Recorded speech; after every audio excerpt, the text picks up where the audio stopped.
नमस्कार दोस्तों, M Santoshi education IAS में आपका स्वागत है। आज हम करने वाले हैं मापन, जो आपका साइंस से संबंधित है। ठीक है, आप देख सकते हैं सबका एक्सप्लेनेशन दिया हुआ है और इसको हम अच्छे से करेंगे और आपका लगभग सारा जितना मापन संबंधित है वो क्लियर हो जाएगा। और एक क्वेश्चन से आपके कई क्वेश्चन क्लियर होते हैं। जो पुराने व्यूअर हैं उनको बताइए, बाकी जो उनके बता देता हूँ। तो शुरू करते हैं। और आपको इसकी PDF चाहिए तो PDF के लिए आप टेलीग्राम से ले सकते हैं। लिंक आपको वीडियो के डिस्क्रिप्शन में मिल जाएगा। और चैनल पर नए हैं सब्सक्राइब जरूर कर लीजिएगा। बेल आइकन प्रेस करना बिल्कुल ना भूलें, ताकि भविष्य की वीडियो आपको जल्द से पहुंच पाए जब भी पड़े आपके चैनल पे। तो चलिए शुरू करते हैं। सूची 1 को सूची 2 से सुमिलित करना है। ठीक है, यहाँ पे आंसर ऐसे दिया हुआ है। बाकी फिर भी देख लेते हैं। स्टेथोस्कोप ये किससे संबंधित है? ठीक है, तो ये आपका रक्तचाप मापने के लिए आता है। ठीक है, बाकी इसका आंसर वैसे सी है। बाकी हम एक्सप्लेनेशन ही देखते हैं, क्योंकि ये इसको अगर हम पढ़ते हैं फिर उसके बाद इसका आंसर पढ़ेंगे तो ये वीडियो लंबी हो जाएगी। बाकी आप ऐसे सस्ती नज़र से एक बार देख लेंगे वीडियो पोस्ट करके, है ना। टाइम बहुत कीमती है। और आपका जितने भी आपके एग्ज़ाम में साइंस पोर्शन पूछा गया है उन सबके लिए काफ़ी इंपॉर्टेंट है। चाहे वो कोई भी एग्ज़ाम हो, चाहे UPSC हो, UPPCS हो, या फिर कोई BRPCS हो, या फिर कोई अदर PCS से संबंधित हो जिसमें साइंस का पोर्शन है, उन सब के लिए इम्पोर्टेंट बन जाता है। तो स्टेथोस्कोप क्या होता है? यह एक चिकित्सीय यंत्र है। ठीक है, मेडिकल इंस्ट्रूमेंट है जो कि चिकित्सा द्वारा रोगी के शरीर की आंतरिक यानी कि हृदय, फेफड़ों और आंतों आदि का ध्वनियों को सुनने का प्रयोग में लाया जाता है। ठीक है, जो शरीर के आंतरिक चीज़ें हैं, हृदय, फेफड़े, आंत, इन सब की जो ध्वनि होती है उनको सुनने के लिए इसका यूज़ होता है स्टेथोस्कोप का। इस यंत्र का आविष्कार कब हुआ था? 1816 में हुआ था। ठीक है, कहाँ हुआ था? फ्रांसिस में चिकित्सक रेने लेनेक ने किया था। ठीक है, तो 1816 में फ्रांसीसी चिकित्सक ने, इनका नाम क्या था? रेने लेनेक था। ठीक है, उन्होंने इसका आविष्कार किया था। तो आपने देखा जैसे कि आपको इसका मतलब पता लगा स्टेथोस्कोप का किसके यूज़ होता है। ठीक है, और उसके बाद पता लगा इसका आविष्कार कब हुआ, किस वर्ष हुआ। ठीक है, और 1816 में हुआ। और उसके बाद इसका किसने किया था? तो रेने लेनेक ने किया था। ठीक है, आई होप आपसे कोई क्वेश्चन आएगा तो आप गलत नहीं करेंगे स्टेथोस्कोप से संबंधित। ठीक है, ऐसे यहाँ पे आपके 4 ऑप्शन हैं। ठीक है, 3 ऑप्शन बचे हैं, हम सबको देखेंगे। ऐसे आपके बहुत सारे इसमें हैं, एक क्वेश्चन से आपके कई क्वेश्चन क्लियर हो जाते हैं। एनीवे, आगे चलते हैं। सिस्गमोनीमीटर ये क्या होता है? ये रक्तचाप माप के लिए शरीर की रक्तचाप, जो ब्लड प्रेशर है, ठीक है, ब्लड प्रेशर है, मापा जाता है इससे। ठीक है, ब्लड प्रेशर मापा जाता है। ठीक है, इसका क्या होता है? ब्लड प्रेशर मापा जाता है। मैंने आपको पहले शुरू में स्टेथोस्कोप का हृदय पर बता था, लेकिन इसका ये नहीं, ये था। ठीक है, वो बाय मिस्टेक हो गया था। एनीवे, तो ध्यान रखेंगे। तो ये सिग्मोमीटर का मतलब क्या होता है? रक्तचाप मापता है, यानी कि ब्लड प्रेशर नापता है। और इस यंत्र का आविष्कार कब होता है? 1861 में ऑस्ट्रेलियाई चिकित्सक Samuel Siegfried Karl von Basch द्वारा किया गया था। ठीक है, नाम थोड़ा कठिन लग रहा है। बाकी एनीवे, आप अगर ध्यान रखेंगे, वैसे इतना पूछता है नहीं, बाकी आप वर्ड्स को याद रखेंगे और अगर हो सके तो इसको भी ध्यान में रखेंगे, पूछा जाता है। कैरेटमीटर, ठीक है, कैरेटमीटर एक वैज्ञानिक यंत्र है जिसमें एक्सरे किरण का प्रयोग सोना, चांदी, प्लेटिनियम, पैलेडियम, रोडियम और अन्य संबंधित मिश्र धातुओं का गुणवत्ता और उसके धात्विक संगठन यानी कंपोजिशन का परीक्षण किया जाता है। ठीक है, कैरेटोमीटर में। उसके बाद आता है लॉक्सीमीटर। ठीक है, लॉक्सीमीटर क्या होता है? इसका प्रयोग किसी विशेष क्षेत्र में पड़ने वाले प्रकाश द्वारा उत्पन्न चमक की तीव्रता यानी इंटेंसिटी ऑफ द ब्राइटनेस को मापने के लिए इसका यूज होता है। किसका? लॉक्सीमीटर का। ठीक है, किसी विशेष क्षेत्र पर पड़ने वाला जो प्रकाश है उससे उत्पन्न जो चमक की तीव्रता है, मतलब चमक कितनी तीव्र है, उसको मापने के लिए लॉक्सीमीटर का यूज़ किया जाता है। नेक्स्ट चलते हैं। इसमें भी सूची 1 को सूची 2 से सुमेलित करना है। ठीक है, यहाँ पे आपके मापन की राशि दी गई है और यहाँ उसके उपकरण दिए गए हैं। तो वैसे इसका आंसर आप देख नहीं होंगे, बी आंसर इसका, ठीक है। अमीटर, हाइग्रोमीटर, स्प्रिंग तुला और बैरोमीटर, ठीक है। तो ये 4 पूछा गया है और इनसे मिला रहा है, ठीक है। बाकी हम डायरेक्ट आंसर पर चलते हैं, टाइम बिना लगवाए हुए, है ना। तो देखते हैं अमीटर किसके काम आता है, ठीक है। अमीटर किसके काम आता है? तो जो अमीटर है ये आपका काम आता है विद्युत परिपथ को बहने वाली धारा, यानी कि जो फ्लो होता है करंट का, उसको मापने के लिए प्रयोग किया जाता है अमीटर का। विद्युत धारा को एक एम्पियर यानी ए से दर्शाया जाता है, ठीक है। जो विद्युत की गति होती है उसको एम्पियर से मापा जाता है। तो इसकी क्या क्या है? एम्पियर है, ठीक है, विद्युत धारा की। तो अमीटर आप समझ गए, विद्युत परिपथ को नापने के लिए यूज होता है। हाइग्रोमीटर, ठीक है। हाइग्रोमीटर मौसम विज्ञान यानी कि मेट्रोलॉजी से संबंधित यंत्र है, जिसके माध्यम से वायु में ह्यूमिडिटी यानी कि आर्द्रता और जल वाष्प की मात्रा को मापा जाता है। तो हाइग्रोमीटर से क्या मापा जाता है? मौसम विज्ञान संबंधित है और इससे वायुमंडल में आर्द्रता और जल वाष्प को मापा जाता है। उसके बाद चलते हैं स्प्रिंग स्केल यानी कि स्प्रिंग तुला, या इसको हिंदी में कहते हैं कमानीदार तुला, ठीक है। क्या कहते हैं? कमानीदार तुला कहते हैं। एक प्रकार का भार मापी यानी कि वेइंग स्केल है। इसमें एक सिरे पर स्प्रिंग लगी होती है, ठीक है। एक सिरे पे क्या होती है? स्प्रिंग लगी होती है और वह सिरा स्थिर फिक्स होता है तथा दूसरे सिरे पर एक हुक लगा होता है, ठीक है। इसी हुक को किसी वस्तु को लटकाकर उसका भार ज्ञात किया जाता है, ठीक है। बैरोमीटर, ठीक है। बैरोमीटर क्या होता है? यह यंत्र सहायता से वायुमंडलीय दाब होता है, ठीक है। ये क्या होता है? वायुमंडलीय दाब होता है। वैज्ञानिकों द्वारा मौसम की भविष्यवाणी, ठीक है, यानी कि प्रेडिक्शन करने के लिए इस यंत्र का प्रयोग किया जाता है, ठीक है। बैरोमीटर से मौसम का भविष्यवाणी किया जाता है कि किसी के क्षेत्र में आपने सुना होगा न्यूज़ में कि यहाँ पे बाढ़ आने वाली है इतने घंटे में या 24 घंटे में ये चक्रवात आने वाला है। ऐसे ही और बहुत सारी चीज़ें बैरोमीटर से पता लगाने का कार्य होता है इससे, ठीक है। नेक्स्ट चलते हैं। पायरोमीटर किसके मापन का प्रयोग किया जाता है? पायरोमीटर किसके मापन के प्रयोग किया जाता है? तो ये उच्च ताप के मापन के प्रयोग किया जाता है, ठीक है। पायरोमीटर की सहायता से अत्यधिक तापमान की माप की जाती है और ये मुख्यतः गतिशील वस्तुओं तथा उन सतहों को मापन हेतु प्रयोग होता है जिनमें स्पर्श करना तथा उस तक पहुंचाना संभव ना हो। पायरोमीटर 2 प्रकार के होते हैं, ठीक है। कौन कौन से होते हैं? पहला क्या होता है? विकिरण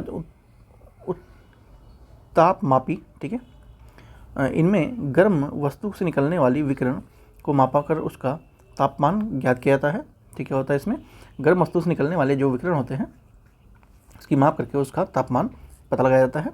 उसके बाद दूसरा क्या है?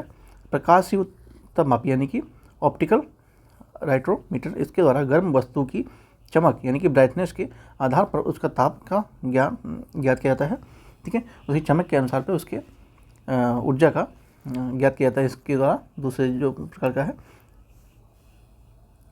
तो इसमें 2 प्रकार कौन होते हैं? विकिरण है, दूसरा प्रकाशीय है। तो प्रकाशीय मतलब प्रकाश के चमक को देख के किया जाता है और विकिरण में विकिरण को माप के उसका तापमान ज्ञात किया जाता है, ठीक है।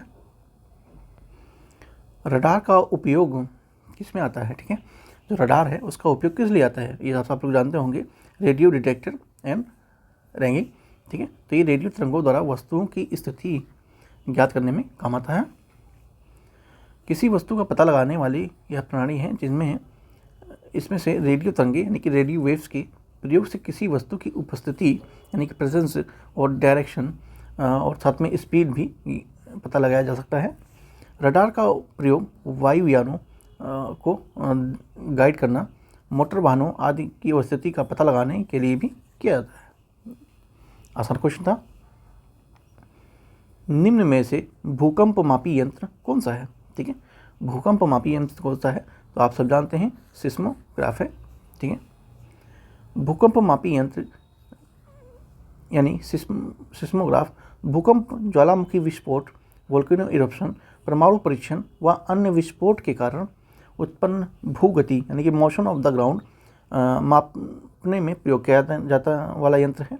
रिएक्टर जो स्केल होता है, ठीक है, रिएक्टर स्केल एक लघु गणितीय पैमाना है, ठीक है, जो कि 0 से 10 के बीच में संख्या का माध्यम से भूकंप की तीव्रता यानी कि इंटेंसिटी अथवा परिमाण प्रदर्शित करता है, और इस पैमाने पर अगली संख्या पिछली संख्या से 10 गुना अधिक परिणाम प्रदर्शित करती है।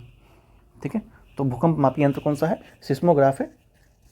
ठीक है, तो इसमें भूकंप, ज्वालामुखी विस्फोट और उससे उत्पन्न होने वाले बहुत सारी चीज़ों का पता लगाया जाता है। नेक्स्ट चलते हैं। महासागर में डूबी हुई वस्तु की स्थिति जानने के लिए निम्नलिखित में से किस यंत्र का प्रयोग किया जाता है? ठीक है, तो इसमें सोनार का प्रयोग किया जाता है। ठीक है, इस दिशा धारण के लिए भी इसका भी प्रयोग किया जाता है, सोनार का। देखते हैं, महासागर में डूबी हुई वस्तु जैसे पनडुब्बी अथवा हिमखंडों का पता लगाने के लिए सोनार यानी साउंड नेविगेशन एंड रैंगिंग, ठीक है, इसका फुल फॉर्म है, ध्यान रखेंगे, कोई पूछा जा सकता है फुल फॉर्म भी सोनार का, कई बार पूछा भी गया है, अगर आप पीआर के देखते होंगे आपको आइडिया होगा। तो साउंड नेविगेशन एंड रैंगिंग प्रणाली का प्रयोग किया जाता है। इसमें से पराश्रव्य तरंगे, ठीक है, यानी अल्ट्रासोनिक वेव के द्वारा वस्तु की स्थिति का पता लगाया जाता है, और इन तरंगों की तरंग देर यानी कि जो वेव लेंथ होती है वो कम होने के कारण इन्हें पतले किरण पुंज के रूप में अत्यधिक गहराई तक भी भेजा जा सकता है। तो क्या होता है इसमें कि ये पनडुब्बी हिमखंडों को पता लगाने के लिए सोनार का यूज़ होता है। ठीक है, और उनकी जो तरंगे होती हैं, जो तरंगे होती हैं, वो तरंग दैर्घ्य बहुत कम होने के कारण इनमें काफ़ी दूर तक इनको भेजा ना संभव हो पाता है। सूची 1 को सूची 2 में मिलाना है। ठीक है, यहाँ पे इकाई दे रखा है और ये किसका प्रचलन है, ठीक है, किसमें किससे संबंधित है। ठीक है, तो प्रकाश वर्ष आप सब जानते हैं, प्रकाश वर्ष अंतरिक्ष संबंधित है। ठीक है, तो डी का 1, तो डी का 1 यहाँ पे है आपका, तो ऐसे आंसर हो जाएगा सी। ठीक है, सी आंसर हो जाएगा। ऐसे ही आपको क्वेश्चन एग्जाम हॉल में करना भी है। ठीक है, अगर आपको एक भी पता है, कई बार ऐसा होता है कि हमें एक क्वेश्चन पता होने से ही और हमारे आंसर निकल आते हैं। ठीक है, डी का 1 है तो और किसी में नहीं है, इसका मतलब यही हमारा आंसर है। आपके सामने ये भी है ना, क्या है। एनीवे, चलते हैं।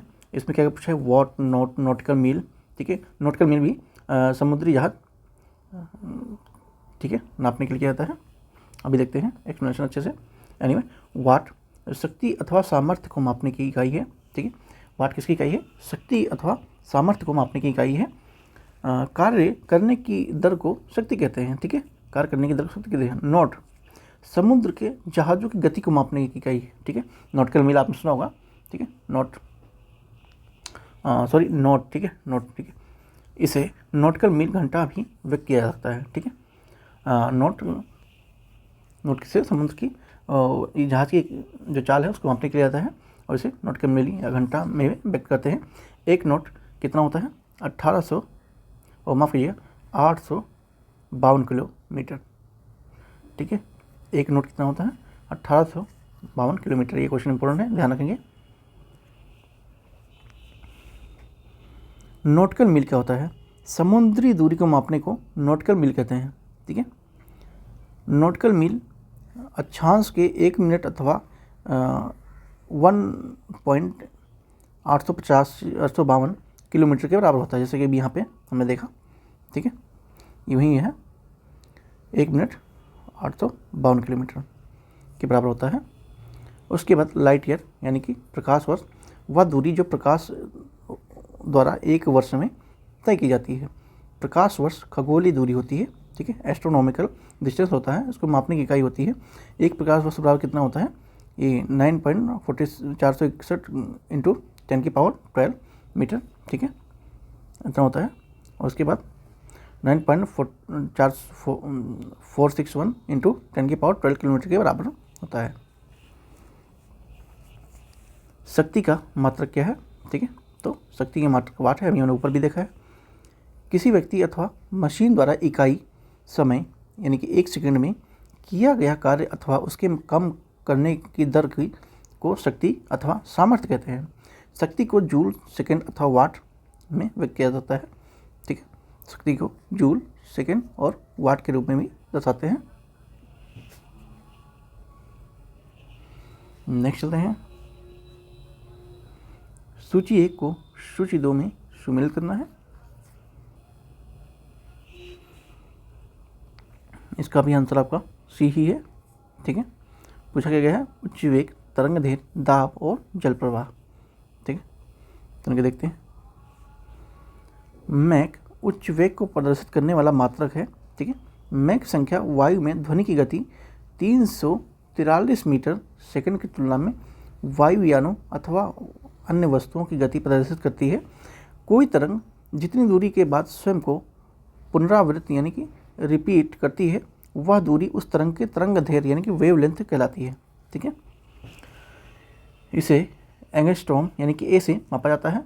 एंगस्ट्रॉम 10⁻10 मीटर के बराबर होता है। उसके बाद क्यूसेक क्यूबिक फीट प्रति सेकंड की का संक्षिप्त रूप है।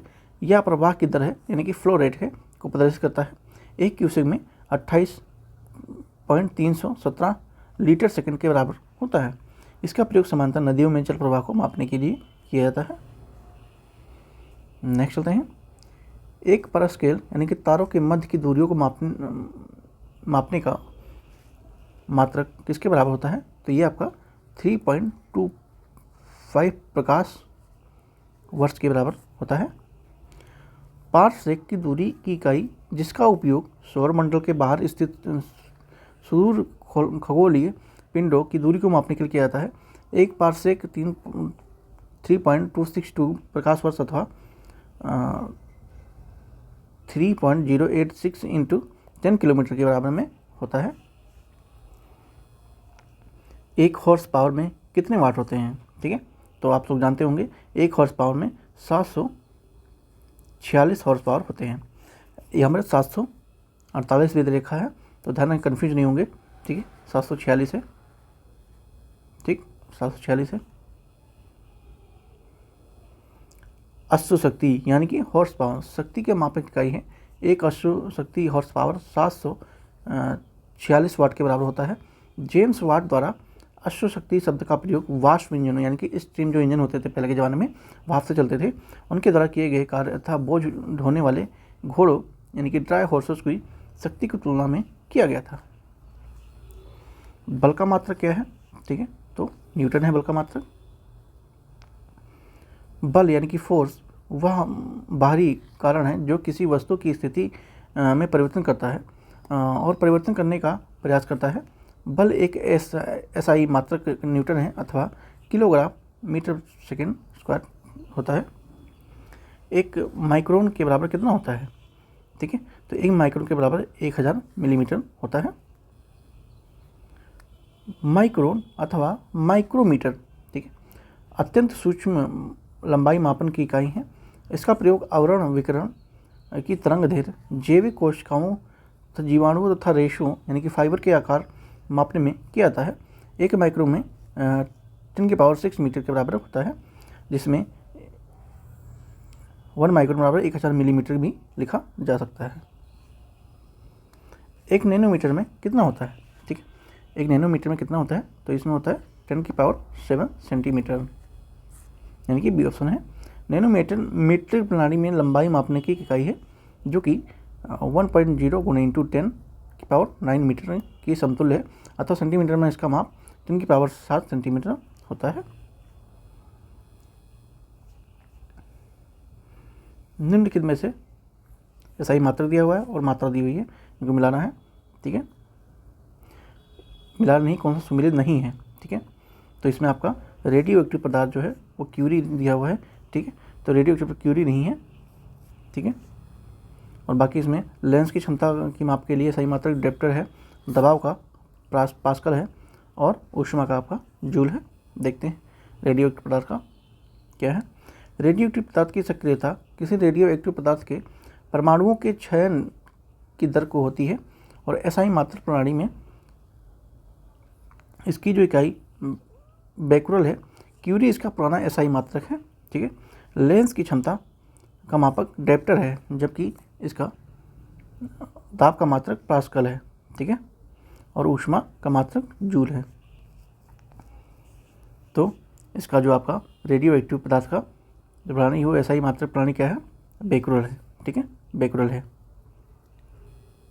तो हमने अभी तक 15 क्वेश्चन कर लिए हैं। ठीक है, और बाकी वीडियो लंबी हो रही है, लगभग 20 मिनट होने वाले हैं, तो इसको हम नेक्स्ट पार्ट में करते हैं। ठीक है,